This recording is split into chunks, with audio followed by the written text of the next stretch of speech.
My name is Margaret and I'm 34 years old. 7 years ago, my sister told my parents I was escaping my medical residency because I couldn't handle the pressure. She lied, and that single lie cost me everything I had rebuilt with them. They cut me off completely. They skipped my graduation. They blocked my number. But last month, the same sister was wheeled into the emergency room where I work, and she finally understood what she had done. If this resonates with you, if you've ever been the person no one quite sees, the one who gets erased when someone else needs the spotlight, then you need to know something. Silence is a choice, so is what comes after. Before Sarah's lie, I was the invisible one. That's just how it was in our family. My parents owned a successful architectural firm, and my sister was always the golden child, charming, quick, confident in the way that made people want to hire her firm, recommend her, believe in her. By the time I was 14, I had already internalized the lesson. I was the quiet one, the studious one. The one who didn't need attention because she had books and grades, and the mysterious gift of contentment that made me seem almost boring. I didn't mind exactly. I had learned early that there was safety in being overlooked. If you weren't the favorite, you couldn't disappoint. If you weren't performing, you couldn't fail publicly. But there was a cost, a slow, invisible cost that I only understood much later. My parents would forget things. My middle school science fair project, which I'd spent 6 months building a model solar system for, my mother was traveling with a client and couldn't attend. My high school debate tournament where I won regionals, my father didn't even know I'd competed until after it was over. These weren't dramatic abandonments. They were the slow, casual erasure that happens when you don't demand to be seen. Sarah was different. Sarah demanded. Sarah performed. Sarah got the corner office in their architectural firm at 32, and my parents threw her a party that I remember vividly, not because it was particularly lavish, but because my mother put her hand on my shoulder that night and said, almost absently, "You're quiet tonight, Margaret. That's nice. Someone should be." As if my invisibility was a gift to her. The turning point came when I was accepted to Johns Hopkins Medical School. I was 23 years old, and it was the first time something I'd achieved had generated genuine parental attention. My father actually looked up from his phone during dinner. My mother called relatives. Sarah congratulated me, and there was something in her smile that I didn't understand then, something sharp and calculating, like she just realized there was a scoreboard I'd been winning on without her noticing. I was elated. I told everyone. I told Sarah details about my scholarship, my program, my 5-year plan. I was vulnerable in the way you are when you finally believe your parents see you. I thought we were sisters having a moment. I didn't know I was painting a target on my own back. The lie came during my 2nd year of residency when the training was brutal. The hours were impossible. I was surviving on 4 hours of sleep and black coffee. My hands were constantly shaking, and I called home less frequently because I had nothing to say except that I was drowning. My mother would ask if I was struggling, and I'd say yes, because honesty felt safer than the front I usually maintained. I wasn't quitting. I was suffering through the way thousands of residents do, but Sarah knew about the struggle. She had heard me on the phone with my parents, voice breaking, talking about whether I could make it to the end of the month. The call came on a Tuesday. My father's voice was different, ice-cold in a way I'd never heard directed at me. "Don't bother coming home for Christmas," he said. "We don't know who you are anymore. You threw away everything we sacrificed for, and you didn't even have the decency to tell us yourself." It took me 3 hours to understand what had happened. Sarah had called them. Sarah had told them I'd quit medical school. Sarah had told them I'd dropped out 2 months ago and had been lying about it. Sarah said I was ashamed, that I'd admitted to her I couldn't handle the pressure, that I'd already started looking at other careers. Every single word was a lie, complete fiction. I called back immediately. My mother picked up and hung up without letting me speak. I called 14 times in 5 days. By the 4th call, my father's number was blocked. By the 7th, so was my mother's. I sent emails, detailed, professional emails explaining my current residency status, my program standing, my graduation timeline.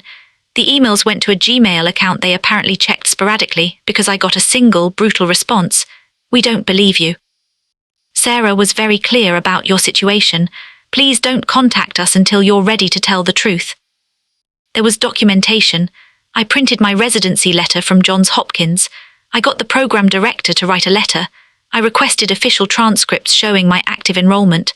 I sent these to my parents, to the family email, to my father's architecture firm. None of it mattered because Sarah had given them a story that made sense in the architecture of their family. Their disappointing daughter finally admitted she wasn't good enough. Their quiet daughter finally showed her true self. What I understand now is that my parents didn't want to believe me. My father had been losing business to younger firms with different aesthetics. My mother was agging out of the kind of relevance she'd always relied on. Sarah was becoming invaluable, cutting-edge, sharp, the future of the firm. And if I was becoming a successful surgeon, that meant they had 2 successful children. That meant they didn't have a narrative about one golden child and one who tried and failed. That meant the universe was becoming complicated. The lie made sense to them. The lie let them choose a side. The lie made Sarah the truth-telling daughter and me the delusional one. I stopped trying after the 14th call. I had tried everything from 3,000 miles away, with a student debt that made me eat ramen for 6 months, and a mentorship with Dr. Patricia Chen that became the only family I had. Dr. Chen had noticed something in me during rounds, a way of moving toward patients with intention, a gentleness that wasn't condescension. She had started asking me to assist on her cases. She had started staying late to watch me work. She had started believing I was exactly where I belonged. "Your parents will figure it out," she told me once, watching me carefully stitch a laceration. I didn't believe her, but I believed her that I was worth something. The next 5 years were about building a life that didn't require my family to see me. I graduated with honors. I passed my boards on the first attempt. I completed my fellowship. I moved back to the East Coast and secured a position at a Level 1 trauma center. I built a reputation for being unshakable in the operating room, methodical and present, the kind of surgeon people requested. I bought a small house. I went to therapy and learned that the hole my parents had carved out of my heart could be filled with purpose. I called my parents once a year on their birthdays. They never picked up. I stopped calling after year 4. Sarah sent me a friend request on Facebook in year 3. I ignored it. She sent me an email saying she wanted to reconnect. I didn't respond. She was getting married, buying a house, having her photo featured in Architectural Digest. Our parents were thriving. The lie had worked perfectly. I had become a ghost and they had become a family with a cleaner narrative. Then came the night that changed everything. I was at the end of a 12-hour shift. The ER had been controlled chaos, nothing impossible but unrelenting. I was about to sign out when the trauma alert came through. Multi-vehicle collision on Interstate 81, multiple patients inbound, code level activated. I stayed. That's what you do. The first patient came in alert but with a compound femur fracture. The second had a pneumothorax that I managed with a chest tube. The third was in a bad state, abdominal trauma, likely splenic injury, needing emergency surgery. It was as I was preparing to move to the operating room that my eyes caught on the name. Sarah Mitchell, age 31, emergency contact, Mother Margaret Mitchell. I actually stopped moving. My hands went still. Around me, the trauma bay continued its choreography, nurses calling vitals, the anesthesiologist prepping, the surgical techs arranging instruments. I was aware of all of it at a distance, like I was watching through glass. Sarah was unconscious. She had a head laceration, visible bruising across her chest and abdomen, and she was unstable. She needed surgery immediately. She needed the best surgeon available. I was the best surgeon available. For approximately 8 seconds, I thought about walking away. I thought about finding someone to take the case. I thought about how perfect it would be if karma was that straightforward, if the universe actually balanced these things. I thought about my mother sitting in the waiting room in about 30 minutes, probably already calling my father, probably already in a state of shock. I thought about whether they would even see me, or if I would simply be another surgeon in scrubs. Then Dr. Chen's words came back to me. The gift of medicine is that we get to choose who we are every single day. "I'm taking her," I said to the anesthesiologist. "Get her prepped for the OR. Page the surgical team. I want a full abdominal imaging study before we go in." What I did instead of breaking was step into the operating room and become the surgeon who had spent the last 7 years learning to save people. I put on my gown. I washed in. I became the version of myself that existed in the clean, bright space of medicine. The surgery took 4 hours. Sarah had a splenic laceration and some bowel trauma, but it was manageable. Her head injury was moderate, significant but not devastating. She would recover. I found myself working with the kind of precision that came from absolute clarity. Every stitch was perfect. Every movement was economical and sure. I was good at this. I had always been good at this. When I finished, I dictated my operative note in the same calm voice I used for every surgery. Patient presents with blunt abdominal trauma from multi-vehicle collision, splenectomy performed due to extensive lacerations, primary repair of small bowel tear, drain placed, patient should recover full function with appropriate post-operative care. Professional, neutral, untouched. I went to the surgeon's lounge and sat for 5 minutes. Then I changed out of my surgical scrubs, put on a fresh coat, and walked to the waiting room where my mother was sitting, her hands shaking, her face a map of terror. She didn't recognize me at first. I was in my white coat now with my badge with the title she had never asked about, Margaret Chen, MD, Trauma Surgery. She saw the coat and the badge, and she registered that a surgeon was approaching, and her body tensed for bad news. Then I watched the recognition move through her like something physical. Her hand went to her mouth. She stood up, and for just a moment I could see all of it, the shock of who I was, the realization of what she had chosen to believe, the collapse of the narrative she had built. "Margaret," she whispered. "Your daughter is stable," I said. I used my professional voice, clear, composed, impersonal. "She had a splenic laceration and some bowel trauma. I performed a splenectomy and repaired the bowel. She'll need antibiotics, pain management, and close monitoring for infection, but her prognosis is excellent. She's going to be fine." I could see my father arriving behind her, could see his face shift through confusion and then shock as he understood, who had just told him his daughter would be fine. "You're a surgeon," my mother said. It wasn't a question. It was the realization of 7 years compressing itself into 2 words. "I've been a surgeon for 6 years," I said evenly. "I was a resident when you stopped answering my calls. I was finishing my fellowship when you didn't show up to my graduation. But yes, I am a surgeon, the one who just saved your daughter's life." I let that sit for just a moment. Then I continued with my clinical assessment because I'm a professional and that's what I do. "Sarah should wake in the next few hours. She'll be in considerable pain. I've written orders for morphine. Her CT scan showed a moderate concussion, so we'll do neuro checks every 2 hours. I'd like to keep her in the ICU for observation for at least 48 hours. "Margaret," my mother started. "The nurse will update you with her status every hour," I said. "If there are any complications, I'll come find you." I was already backing away, already separating myself back into the role that made sense. "If you'll excuse me, I have other patients." I didn't give them time to respond. I walked out of that waiting room with my head held exactly as high as it should be held by someone who had just successfully performed emergency abdominal surgery and had chosen not to watch someone she loved die out of spite. What I didn't expect was the conversation I'd have with Sarah 3 days later, when she was lucid enough to understand what had happened. My father came to find me in the hallway outside her room. I had been checking on her vitals, reviewing her labs, making sure her recovery was tracking well. He looked like a man who had aged 5 years in 5 days. "She remembers now," he said quietly, "the accident before it." She was having this conversation on Bluetooth while she was driving. She was talking to her therapist about what she'd done to you. She was crying. She was saying that the lie had been eating at her for years, that she'd started therapy specifically to address it. I didn't say anything. I continued reviewing Sarah's chart. "She told us the truth," he continued. "She told us the lie, she told us everything. Your mother is in her room now, his voice broke. She's devastated." "That's good," I said, and I meant it. Not in a cruel way, in a clear way. The truth matters. It always matters. It doesn't matter if it takes 5 days or 5 years. The truth eventually finds its way to the surface. "Can you forgive us?" my father asked. I looked at him then, really looked at him.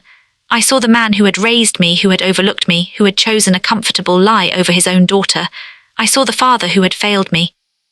"I don't know yet," I said, "but I can tell you what I need. I need you both to understand exactly what you did, not to forgive quickly, not to move past it, to sit with it, to do your own work around why you believed the lie so easily. And I need you to understand that I didn't get here because of you. I got here in spite of you, and that changes the shape of what comes next." My mother came out of Sarah's room as I was walking away, and she grabbed my arm. "Margaret, please, let me explain." "No," I said, not unkindly but firmly. "Not right now, I'm still in the middle of my shift. I have other patients. We can talk when everyone is ready to listen instead of defend." The reconciliation didn't happen in grand gestures. It happened in small, awkward moments that stretched across 6 months. My mother started going to therapy. She sent me an email about it, not an apology, not a request for forgiveness, just, I started seeing someone, a therapist. I wanted you to know that I'm working on understanding why I believed Sarah so easily, and why I didn't fight harder to see you. That was all, but it was something. My father left a message on my voicemail saying he'd contacted Johns Hopkins and asked them to send official documentation of my enrollment so he could understand my timeline better. He wasn't asking me to explain anything. He was doing the work himself. Sarah spent 6 weeks in physical therapy and emotional recovery. We didn't have a dramatic scene. What we had was a quiet conversation in the hospital cafeteria 3 weeks after her discharge, while she was still moving slowly, still healing. I was jealous, she said simply. That's the only excuse I have, and I know it's not enough. I was jealous that you'd found something I'd never have, a vocation that was entirely yours that didn't depend on Dad's firm or the family name. You were getting attention for being you *, not for being my sister. And I destroyed that. I lied, and I let them believe me, and I spent 7 years pretending that I'd done nothing wrong. Did you really spend 7 years bothered by it? I asked, not unkindly, but I needed to know. 3, she admitted. After year 3, I compartmentalized it. I got married, I got busy, I pretended it was fine, but the therapist is making me sit with what I did. And her voice broke. It's the worst thing I've ever done, and I can't fix it. I can't give you back those years. No, I agreed. You can't, but you can tell the truth now. You can stop lying. You can do your own work. That's all I need from you right now. We didn't hug. We didn't reconcile fully. But something shifted that day, and I recognized it as the beginning of something new. Not a restoration of what we'd had because we'd never really had it, but the possibility of something built on actual honesty. 4 months after Sarah's accident, my parents invited me to dinner at their house. I almost didn't go. There was a part of me that wanted to protect the life I'd built without them, to keep my distance, to maintain the separation that had kept me safe. But I went. There were 4 place settings at the table. Just 4. My parents, me and Sarah. No pretense of a larger family gathering. Just us, sitting with the weight of what we'd done to each other. The dinner was awkward in the way that true conversations sometimes are. We didn't talk about the lie in detail. We didn't hash out every hurt. My mother asked about my work, and I told her about the fellowship I'd been offered at Mass General. My father asked about my house, and I told him I was thinking about renovating the kitchen. Sarah didn't say much. She was still learning how to be in a room with me without her guilt doing all the talking. I'm proud of you, my mother said suddenly in the middle of the main course. I want you to know that, not instead of being sorry, I'm also sorry, but also, I'm proud of who you became. It wasn't absolution, it was acknowledgement. My father reached over and put his hand on mine. He didn't say anything, but it was the first time he'd touched me in 7 years, and it felt significant. Sarah looked at me with an expression that was still trying to figure out what forgiveness looks like, what redemption looks like when it's being earned slowly and in small increments. I'm not ready to forget, I told all of them. I'm not at the forgiveness stage yet, but I'm here. I'm willing to see if we can build something real from the space that's left behind, something that's actually honest, not performing, something that doesn't require me to be invisible or you to believe comforting lies. Can you do that? They nodded, all 3 of them. Then we start here, I said. 4 plates, no guarantees, no rushing, just showing up. Now it's been a year since that dinner. We see each other monthly. Some visits are better than others. My mother said something last month that hurt me, a small comment about my personal life that felt dismissive, and I called her out on it instead of pretending. She apologized genuinely. My father still sometimes looks at me like he's seeing me for the first time, registering that he has a daughter who is a surgeon, and there's grief in that recognition. Grief for the years he missed, for the graduation he wasn't there for the milestones he has to hear about after the fact. Sarah and I are building something that feels like friendship slowly. We're not sisters yet, not in the way we might have been, but we're becoming honest people to each other, and that's more valuable than any lie could ever create. The philosophy I've learned through all of this is simple. The truth doesn't have an expiration date. It doesn't matter if you're standing in an emergency room, realizing that the person whose life you're saving is the person who tried to destroy yours. It doesn't matter if it takes 7 years for the truth to surface. It emerges. It always emerges. And the question isn't whether the truth will come out. The question is what you choose to do when it does. I chose to save my sister's life. I chose to let the truth speak for itself through my white coat, my credentials, my steady hands in a surgical suite. I chose to show up to dinners and set boundaries and do the slow, difficult work of learning whether reconciliation was possible. I didn't choose revenge. I didn't choose to let her suffer. I chose to show them who I became despite their absence, not because of it. And here's what I want to tell you, whoever you are reading this. If you're waiting for your family to finally see you, to finally understand, to finally believe in you, stop waiting for their validation. Build your life so completely, so thoroughly, so undeniably that when the moment comes, and it will come, they don't have a choice but to see who you've become. My name is Margaret and I'm 34 years old. I'm a surgeon. I save lives. I did this without my parents' acknowledgement, and I'll keep doing it whether they ever fully understand or not. But I'm also a woman who discovered that forgiveness isn't about being the bigger person, it's about being the more honest one. And I'm finally okay with both of those things being true at once. 4 plates, it's a start.